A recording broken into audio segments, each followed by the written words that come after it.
I chose to examine dystopian films because I feel as though it is a genre that often has a lot of hidden meaning beneath the surface. I chose 2 movies that were from both a contrasting time and space because I thought it would be interesting to see how different cultures in different times use films in the same genre for similar or different purposes. The Purge election year, released in 2016, and Dead End Drive-In, released in 1986, are both films that fall within the dystopian genre, depicting undesirable alternative universes to the ones in which they are set. The Purge takes viewers a small leap into the future when America has resorted to an annual purge, a 12-hour period where all crime is legal. The Purge targets the poor and the innocent.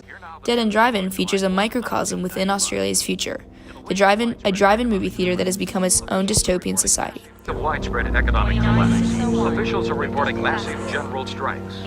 Both dystopias have complex social levels, relationships, and dynamics accompanied by an overpowering reigning government. By looking at costuming, casting, and music, I would like to answer the question, to what extent are films in the dystopian genre actually commentary critiques of real societal issues? Costuming plays a large role in setting the stage as closely as possible to that of the real world in which the film exists. Both films tend to stick to modern clothing, avoiding any futuristic predictions and assumptions, the first indicator that dystopian films are more fact than fiction. In American politics today, Democrats are commonly characterized by blue, while the Republicans embody red. This is depicted right away in the beginning of the Purge. The party opposing the Purge is red, while the party that advocates for it is blue, the exact same colors seen in American politics today. This allows for the immediate association between crime and government in the movie and that of the real world, making it clear that any problems depicted in the film are problems inherent to the real America as well. I purged. I purged. Don't let your freedoms get taken away. I purged because it's my civic duty. Show your support. We need rescue inside the auditorium. Multiple victims. The United States has a problem with gun violence. We hold the victims in our hearts. Perhaps we may never fully understand it. A man with a semi-automatic weapon. This use of costuming is also seen in Dead End Drive-In.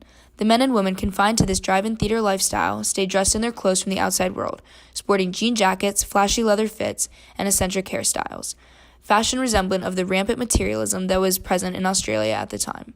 The fashion of this new life shows they are not far removed from the real society in which they came from. Casting is an interesting aspect because it shows more critiques of society.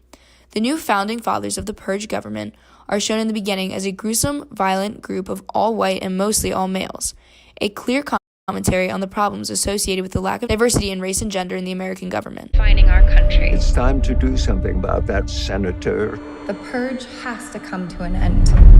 A similar race scene is portrayed in Dead End Drive-In when a new shipment of people is brought in, all seemingly of Asian descent. The inhabitants of the drive-in are not happy at their arrival, proceeding to make racist remarks about the new prisoners. This is a reference to the immigration debate present in Australia during the 80s due to a large influx of Asian immigrants and the great tension caused by the severe racism that existed there. Anything you want, shut up or names will be taken, all right?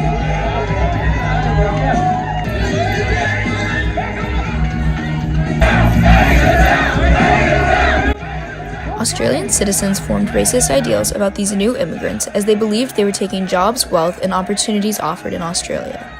This ideology is seen in Ned's girlfriend, but his disagreement with her racist way of thinking provides commentary on how absurd the creators of the film find this discrimination, claiming that the new immigrants are simply prisoners of the society as well. I don't like being out there with them around. Who's them? 50 million Asians out there. Why be scared of them? They could rape me or anything. Nah. Yes, they could. If you're a man, you do something about it. Listen, they're not the enemy. They're prisoners, just like us. Music in the Purge election year is employed to show Americans' lack of compassion and empathy. The movie opens with a scene of a family murder, all played to the tune of "Give Up the Funk" from the Murderer's Purge playlist.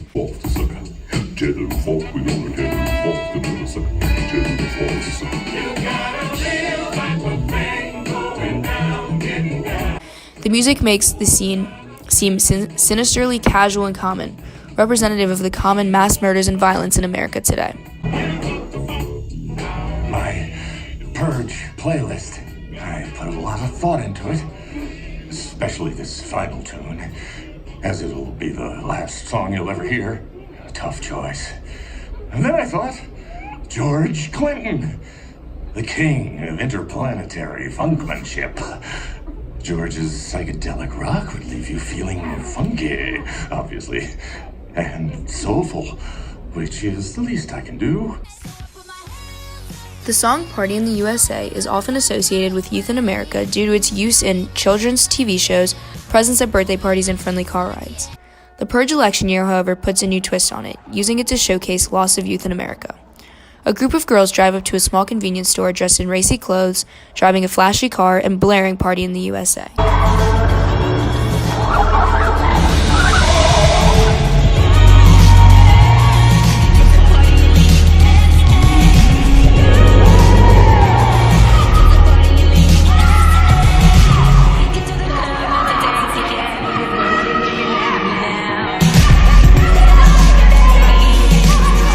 This is a disturbing portrayal of how society forces children to grow up too fast in a maturing and violent society, seen through the use of their explicit costumes as opposed to the ironic choice of fun, youthful music.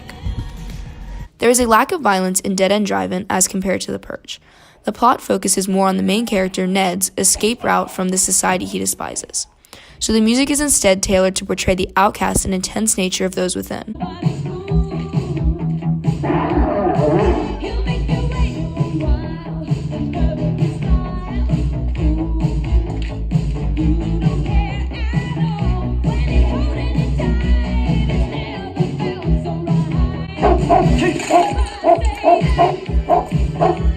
The music is upbeat with drums and loud bangs.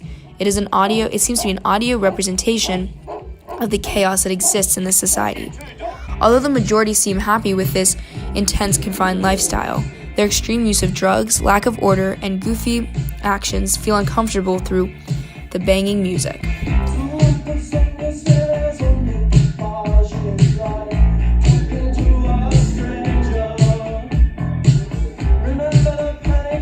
This shows the backlash that was aimed at the hippie movement and drugs in Australia during this time. Through the main character, there is clear commentary on the erotic nature of this society and how odd it seems to people looking in.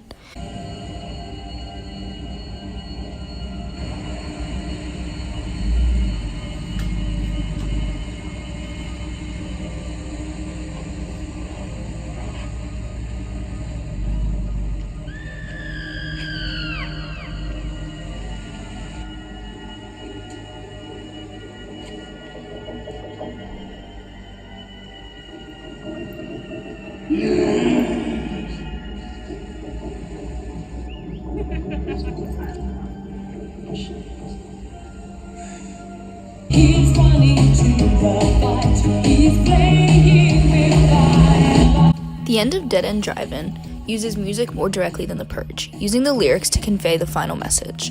The song says, "He's running to the light, he's playing with fire," as he makes his escape, alluding to the fact that the society he is leaving is dark. The song then says, "Everyone plays by the rules, never question, blindly follow rules." This leaves viewers with the idea that society has been brainwashed into following suit of what the society has put before them, and the only truly happy one is the one that got away. It is clear to see that the dystopian genre is more than simply easy-to-watch fictional predictions of alternative universes.